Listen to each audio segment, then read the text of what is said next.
નમસ્કાર દર્શક મિત્રો, હું શીતલ મહેતા ન્યૂઝ ઓફ કચ્છમાં આપનું સ્વાગત છે। જોઈએ આજના સમાચાર।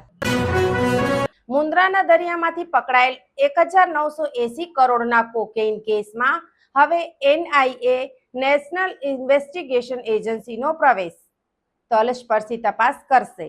ગુજરાતના દરિયામાંથી ઝડપાયેલા 118 કિલો કોકેઇનના કેસમાં હવે તપાસનો વ્યાપ વધુ મોટો બન્યો છે। ગુજરાત ATS અને કોસ્ટ ગાર્ડે સંયુક્ત ઓપરેશનમાં 1180 કરોડ રૂપિયાના કોકેઇનનો જથ્થો ઝડપી પાડ્યા બાદ હવે આ સમગ્ર કેસમાં નેશનલ ઇન્વેસ્ટિગેશન એજન્સી પણ તપાસમાં જોડાઈ છે।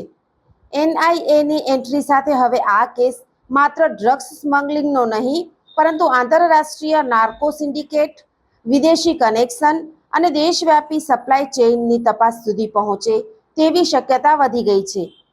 તપાસ દરમિયાન એક આરોપી દરિયામાં કૂદી ફરાર થઈ ગયો હોવાને કારણે પણ અનેક સવાલો ઊભા થયા છે, કારણ કે તેની પાસે ડ્રગ્સ નેટવર્કની મહત્વની માહિતી હોવાની શક્યતા છે।